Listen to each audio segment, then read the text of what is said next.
What's up, everyone? This is the Theissman, and this is my review of AEW All Out 2020. Let's go, because we've got a lot to discuss and a little time to do it. So, the first match of the night was the dentist office match, the tooth and nail between the dentist and her opponent. Of course, her opponent won. That was fun. It ended pretty. It was comically good. It was very good. It was done perfectly. I've enjoyed the match. I enjoyed the cinematic match that it was. It was pretty funny. They had a referee there the whole time. It was good. Man, there's a lot to talk about. The matches were pretty good. And here's the thing: I liked how that the match between Brody Lee and the Dark Order and the Nightmare Family ended.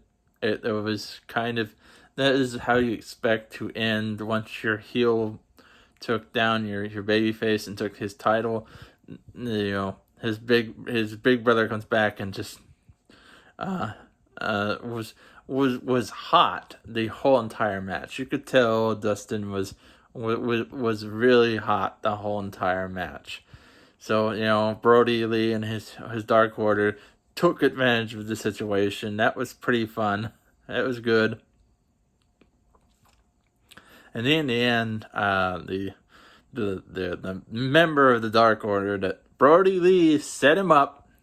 He was set up. Brody Lee did his signature clothesline. Dustin was out, and this dude decides, so you know what? I'm just gonna do a moonsault off the back of the off the top rope and pin, and that didn't work because Dustin got up, did the crossroads, and it was over. So 1, 2, 3, and Dustin gets a shot at the TNT title match tonight, Wednesday night. Looking forward to Wednesday night AEW. Let's see. And if my voice is still a little shoddy, I'm sorry. Woo boy. I had a lot of other things to. We have a lot to get through. So after that, the women's title match. That was a very good match, a very good wrestling match as well. They didn't hold any punches. They had the best match of the night, only second to Moxley, John Moxley and MJF. But that was a very good match, very technical sound. Both of them were very aggressive in the match. Both of them wanted to win very badly. Both let everything on the line. And in the end, the best wrestler won the match. And is still the AEW Women's Champion. And the next match I'm going to talk about, because all these matches in my head, Randy, get out of here. The Matt Hardy Broken Rules match, where Matt Hardy basically his last man standing match, and if Matt lost, he was done. He's leaving. Against Card Guy. I know the guy's name is Sammy Guevara. I'm not going to call him that. He will forever be, in my eyes, Card Guy. He wants to hold up cards during the picture-in-picture. You're going to be Card Guy number 1, because I have another Card Guy. Card Guy number 2, he's on SmackDown. Maybe you guys should team up and become a tag team. You'll be the Card Guys. I understand he's part of Chris Jericho and his inner circle, but dude, enough with the cards. That's why Matt Hardy pushed you down into the stage area. That was a pretty good match. You got to see a little bit of old school Matt Hardy, because Matt Hardy used to be a little bit more extreme back then when he was with his brother Jeff back in the late 90s, early 2000s. Yeah, they, especially where they were dealing with the Dudleys, the APA, Edge and Christian, but they could go to the extreme. They've been in a lot of TLC matches in the past, so it's good to see Matt Hardy getting back to his extreme roots, as it were. I think he said he wanted to do that, but it was okay. And it was backstage, a match like that, which was good. Hey, it didn't start in the ring; it started backstage. Matt took a hard bump onto the concrete.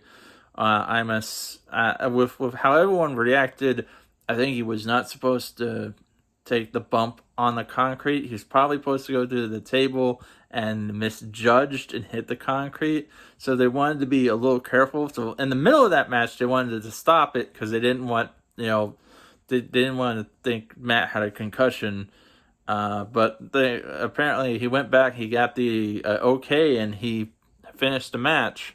And he won the match. So that's good. We're still going to see Matt Hardy on AEW Dynamite for a while. The tag team match between the tag team match between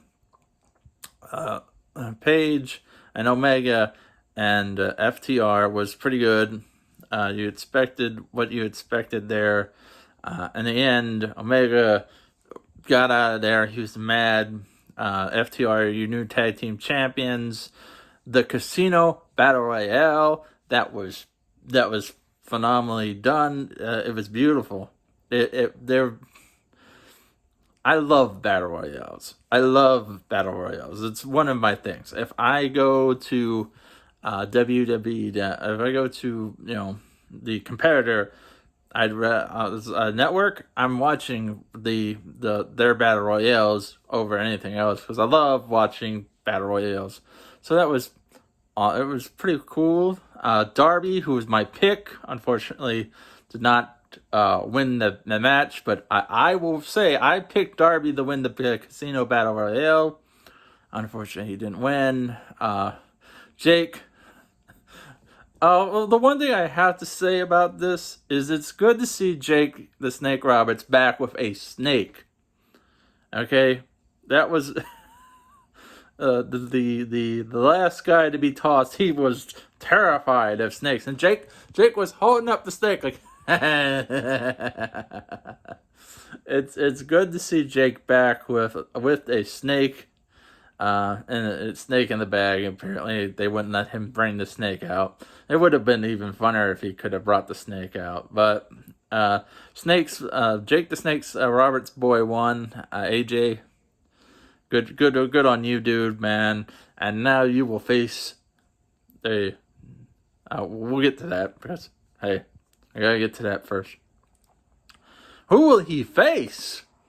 All right, and you know what? Since we're getting real close, the Mimosa Mayhem match between Chris Jericho and Orange Cassidy. This was a little bit of back and forth with the bubbly. I've stated plenty of times that, hey, toss me in the bat. I don't care, man. I'll have a blast in that thing. There was champagne everywhere. Le Champion did not. Had everything rolled out. The red carpet was laid out. The mimosa was in 2 tubs, and of course there was some wrestling going on. Chris got the walls of Jericho locked in on Orange Cassidy. Looks like Chris has the match, and then Then Orange Cassidy does some cool things, and then he throws Chris Jericho into the vat of mimosa. winning the match, and Chris Jericho can now have the biggest party of his life. Probably not. I'm pretty sure he has had bigger parties, but being tossed into a vat of mimosa, I'm going to put that up there as one of my things to do on a checklist. The last thing, the main event here, since we're getting a little bit over time, Moxley versus MJF. This was the match of the night. It was awesome. The main event. And it was very cool. It was great to see the kid get some color. But Moxley it was a back and forth there. It was a great match too. They were pulling out all the stops. Like I said, the kid got some color. MJF, he got his face all colored up. It was a good night. That's how you're supposed to do it when you got a main event pay-per-view. You want to see some color, which just means he cut his head open and he was busted open. That's what that means. But that match was beautiful. I liked the finish because MJF's bodyguard or whoever he was distracting the ref, and he was going to throw the ring, the pinky ring, that he hit Johnny last Dynamite, and there was Moxley like, are you really? Since the ref's back was turned, John Moxley hits the paradigm shift, dirty deeds, done dirt cheap, bow down on the mat. 1, 2, 3, match is over. I knew that something shady was going down, man. That was awesome. I like how Moxley said, remember, guess what? You're not the bad guy in this match. I am. And he proved it right there. But I loved this pay-per-view. Great pay-per-view. I had fun. I lost my voice. But let me know what you guys thought of AEW All Out tonight or last night. Down in the comment section below. Hit the like button, subscribe, and as always, keep it real.